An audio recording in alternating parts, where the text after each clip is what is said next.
Assalamualaikum warahmatullahi wabarakatuh. Halo teman-teman semua, perkenalkan kami dari kelompok 4 ya, dengan saya Dineka Rahmayani. Saya Fatimah Rahmaya. Saya Rabiatul Fatimah. Saya Nabila Usman Aulia. Saya Desiana Rahmawati. Saya Faridah Prinska Falsafira. Baik, jadi pada kesempatan ini kami akan mewawancara dengan salah satu dosen program studi administrasi perkantoran yaitu Ibu Desiana selaku dosen pengampu mata kuliah kepemimpinan. Mau tahu keseruannya seperti apa? Cek tidak. Saat ini kami bersama dengan salah satu dosen dari program studi administrasi perkantoran Departemen Manajemen dan Keuangan Fakultas Vokasi yaitu Ibu Dariana. Halo Ibu, selamat siang. Iya. Jadi teman-teman, pada kesempatan ini kita akan sedikit bercerita ya. Kita ngobrol dengan Bu Dariana kaitannya dengan kesibukannya selama sebelum menjadi dosen dan juga tentang kegiatannya selama menjadi dosen seperti itu. Mungkin kami bisa tolongnya untuk perkenalan sebentar Ibu. Oke, boleh. Terima kasih semuanya kesempatannya. Assalamualaikum warahmatullahi wabarakatuh. Perkenalkan, nama saya Dariana Ristiani, selaku dosen dari teman-teman kita nih yang ada di samping saya dari Prodi Administrasi Perkantoran di Fakultas Vokasi semester 3.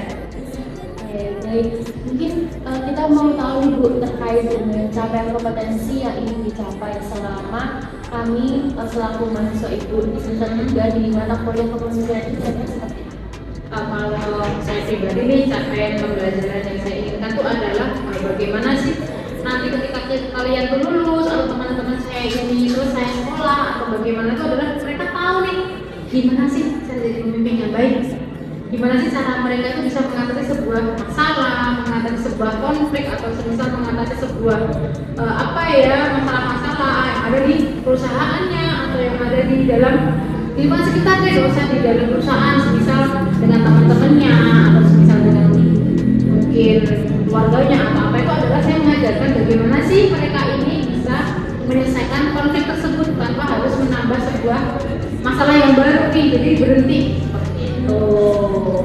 Terus bukan tadi ada sampai kita ada bagaimana mahasiswa itu mengatasi konflik, terus banyak hal yang disebut. Terus biasanya ibu pakai metode pembelajaran apa selama mengajar di UNY? Oke, kalau mengenai metode pembelajaran nih di kelas ya, itu tuh biasanya saya menggunakan dua metode. Yang pertama itu adalah praktek. Teori dulu nih. Teori itu gimana? Kayak kita belajar bareng-bareng nih tentang pengertian kepemimpinan. Terus apa aja sih jenis pemimpin tuh? Ada banyak tuh, ada 8 atau 9. Kita pelajari nih semuanya satu persatu. Nah, setelah sedikit paham atau mungkin malah belum paham, saya ubah metodenya menjadi praktek. Apa yang dilakukan adalah mahasiswa saya atau teman-teman saya itu adalah mencari satu tokoh pemimpin yang mereka senangi dan yang mereka dia role modelku nanti ketika itu jadi pemimpinan. Saya suruh mereka itu mempraktekkan di depan kelas bersama teman-temannya dengan bahasa mungkin yang agak sama atau dengan pembahasan yang berbeda, namun dengan logatnya atau dengan gesturnya itu hampir sama dengan yang mereka jadikan role model tersebut. Ya, itu kan yang jadi Gimana sih itu berhubung kita ini kuliah dengan kampus yang berbeda ya dan sangat istimewa semua yang berada di kota semua ya, satu dulu satu di dekat laut. Cara saya memanage waktu biasanya adalah di mana kuliah saya itu saya padatkan.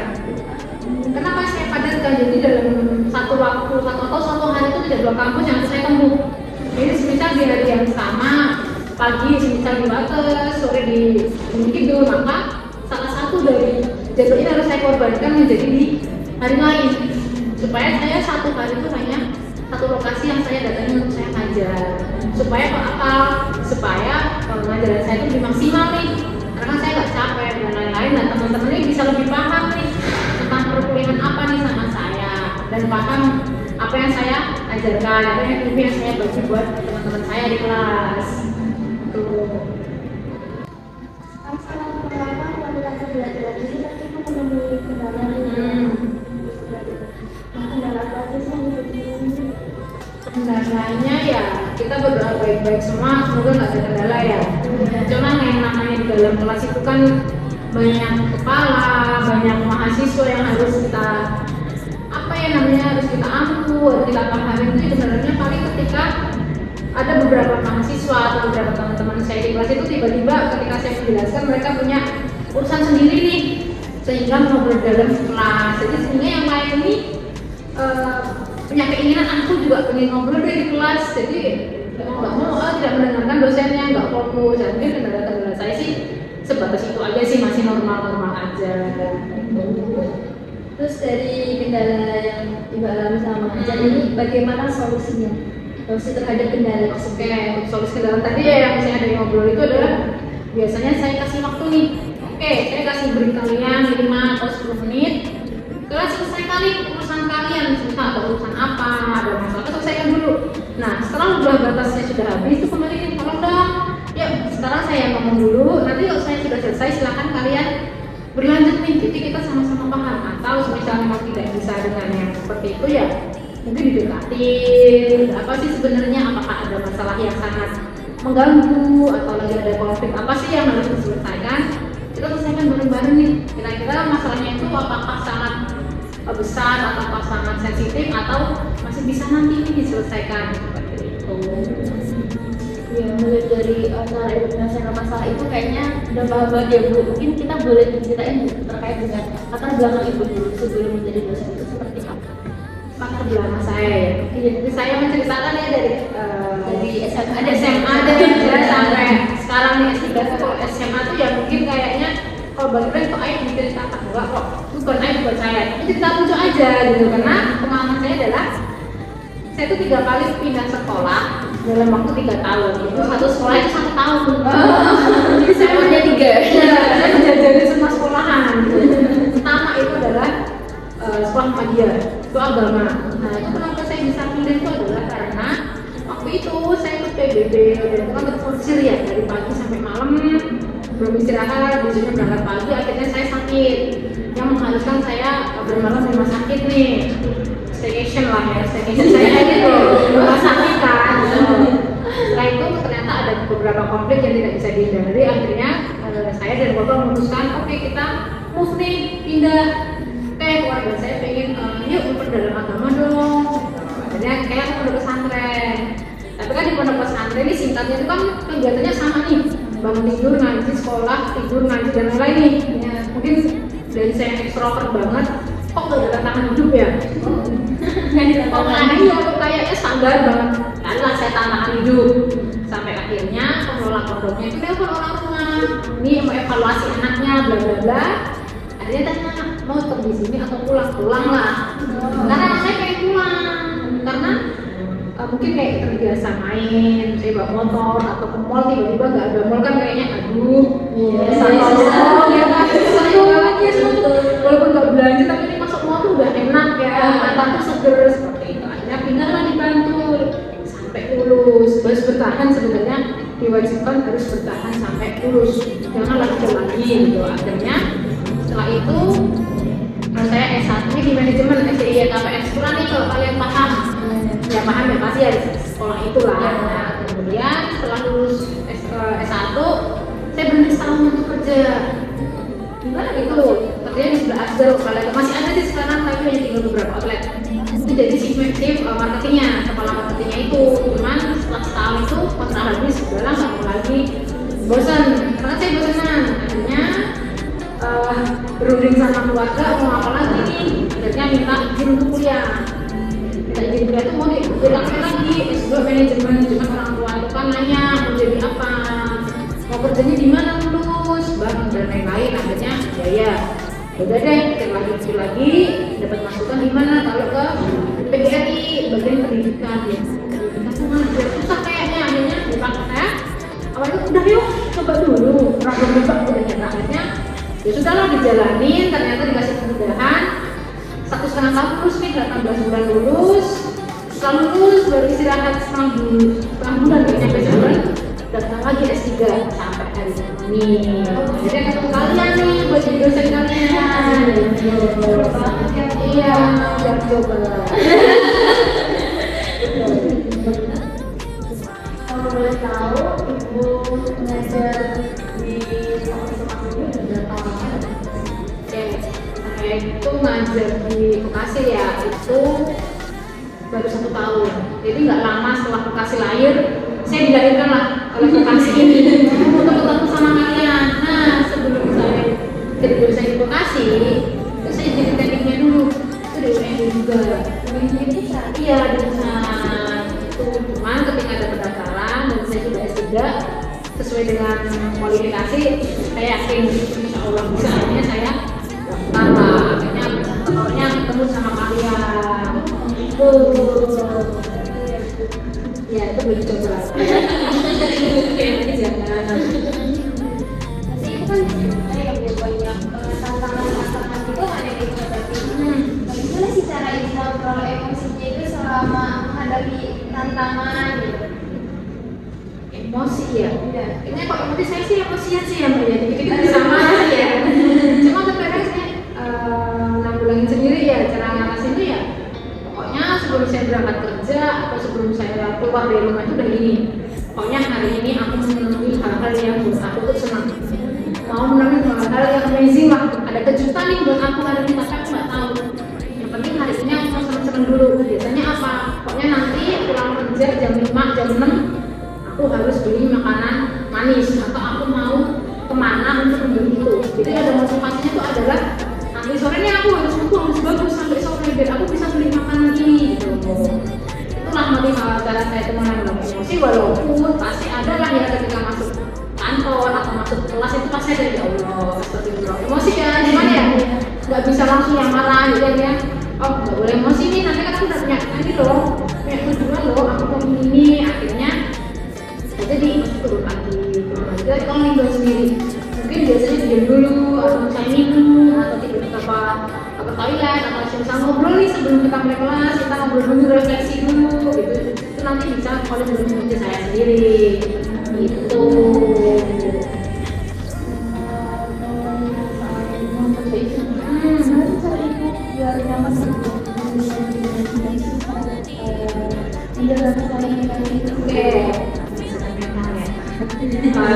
Susah-susah gampang susah ya. Kalau itu biasanya kalau nemuin orang itu ya biasanya kayak oh oke, dia harusnya nih ada omongan yang sedikit nyakitin atau gimana, biasanya pergi dulu kantin atau cuma putar kemana ngobrol sama orang lain untuk molinger lagi nih kayak tadi. Setelah udah molinger, udah merasa oke masih udah stabil, nah kita kembali lagi nih ke keuangan atau misalnya ke kelas. Supaya apa? Supaya orang di sekitar saya itu nggak kena dampaknya. Karena kan pasti namanya orang emosi atau orang dengan lingkungan yang buruk atau orang baik itu kan masih berdampak ke semua. Ya kita sendiri nih, kita yang harus bisa mengelola diri sendiri. Jangan terbawa sama suasana itu. Kecuali suasana itu bahagia kan, kita bisa ikutin. Tapi kalau suasana itu yang kok kayaknya nggak baik ya, kok kayaknya lingkungannya kurang enak ya, itu kita ikutin. Kita lawan walaupun berat, tapi harus kita lawan. Biasanya dengan cara apa? Pindah tempat. Saya tuh kalau di atas itu di mana-mana tuh ada. Saya di janjian di ruang dosen A, tiba-tiba saya pindah ke ruangan lain. Itu biasanya kalau di Gunung Kidul nih, karena biasanya di Gunung Kidul, mungkin bisa nih kesana besok ya. Itu di meja saya, itu isinya cuma cemilan. Iya, cemilan dari ciki-cikian, gitu toples saya beli sendiri kiloan, saya toplesin. Saya itu ketika nanti saya nggak enak, bilang ya resiko paling membengkak lagi deh bakalan. Kita nanti OTW pulang udah kurus lagi kok. Misalnya gitu kalau ada yang kurang enak, biasanya mungkin kalau bahasa kan bodo amat deh. Yang penting kesini niatku adalah ketemu sama mahasiswa, ketemu teman-teman, kita ngobrol, kita berbagi ilmu, berbagi cerita. Setelah itu nggak dipikirin. Yang penting aku pulang pengen makan apa, kayak gitu. Saya bilang ya, pokoknya motivasi saya itu adalah saya pulang dari sini saya harus makan. Saya harus makan. Ya. Terus bagaimana ibu bisa melihat jika ibu tuh berhasil dalam karir ibu sebagai dosen? Oke. Saya merasa saya berhasil ya. Itu biasanya mungkin kalau saya merasa untuk diri saya sendiri belum, karena saya belum selesai kuliah. Saya merasa saya belum berhasil, tapi ketika saya lihat nih teman atau mahasiswa saya itu lulus atau dia itu bisa lolos dari mata kuliah nilainya itu sempurna atau ketika saya tahu, jadi saya tanya Mbak lulus kemarin pas semester ini PK berapa? Misalnya Bu, saya bisa ini kok Bu 3,berapa? Sudah sesuai nih. dong mata kuliah yang saya ajarkan, nilainya mereka bagus, saya senang. Itu sih sebenarnya yang bisa bikin saya tuh senang gitu. Kalau saya lihat di belakang nama itu ada gelar secara ekonomi dan pendidikan. Apakah bidang itu sudah sesuai dengan teman-teman? Kalau kita lihat dari gelarnya itu kayaknya nggak melencengnya jauh banget ya. SD yang mana, MPD-nya milih kayaknya jauh. Cuman kalau mau dibilang sesuai atau belum, pasti saya jawabnya belum sesuai karena dari awal saya kuliah S1 itu adalah yang saya dalami tentang wirausaha atau tentang wira-usaha apa swasta lah. Swasta kan banyak ya, sampai kita usaha atau sampai kita investornya atau yang lain itu saya pelajarin. Tapi ketika saya kuliahnya di pendidikan S2, akhirnya kan saya berubah mindset saya. Oh, tidak selamanya tentang manajemen dulu saya pelajari. Nah, saya tambahkan lagi pendidikan walaupun kalau mungkin dari kalian dari SMA ya misalnya nih online tiba-tiba pengen offline kan pasti bingung ya adaptasi ya. Aduh, teman-teman langsung nanti kalau aku salah ngomong atau teman-teman cantik kan pasti ada rasa-rasa kayak gitu ya. Itu yang saya alami juga, aku harus adaptasi dengan yang awalnya cuma misalnya ilmunya manajemen tentang perusahaan apa, tiba-tiba harus pendidikan, harus belajar tentang RPS, tentang aturan-aturan pendidikan itu hal baru buat saya. Akhirnya saya jadikan itu sebagai motivasi kalau saya merasa pasti saya bisa naklukin hal ini nih ke pendidikan ini. Akhirnya sampai hari ini ketemulah sama kalian, hasilnya itu. Selama itu menjadi dosen di UNI ini, keputusan apa sih yang sudah dimulai? Misalnya apa ya, mau yang apa nih mbak, mau yang seru-seruan atau mau yang sedih-sedihan atau yang memorable-nya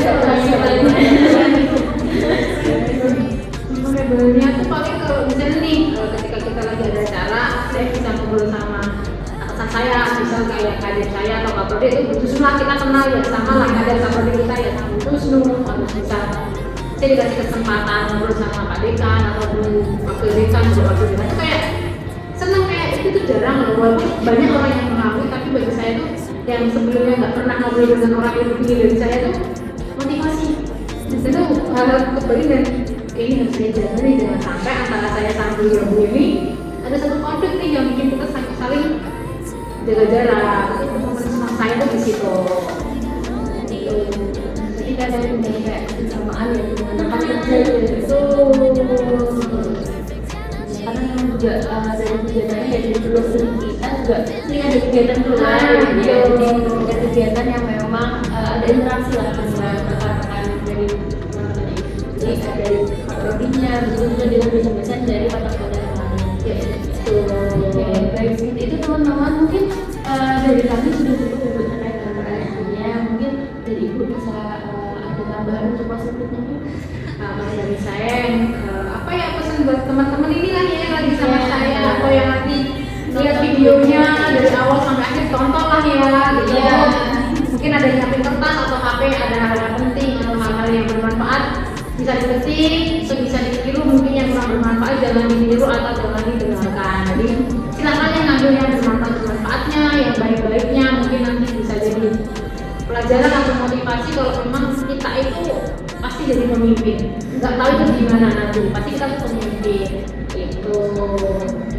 Baik, terima kasih Juliana atas waktunya sama-sama mendengar. Terima kasih karena ini juga di luar hari kuliah ya teman-teman, hari dari kuliah juga bisa menyempatkan hadir bertemu dengan kita untuk ngobrol bareng kita. Jadi kita mengucapkan terima kasih dan juga untuk teman-teman yang juga menonton video ini. Jangan lupa teman-teman selama berkuliah mungkin kita memang banyak dinamikanya, tapi memang kita juga harus menyesuaikan ya kita nih ya, harus beradaptasi gitu. Jadi nanti kita juga bisa menyesuaikan ya dengan capaian kompetensi dari setiap mata kuliah supaya dari setiap mata kuliah itu ada hal penting yang bisa kita implementasikan ke kehidupan selanjutnya. Kata-kata hari ini banget gak sih? Oke, baik, cukup sekian teman-teman sesi lanjut dari kami. Terima kasih banyak semuanya. Dadah. Welcome to Sahara, bitch.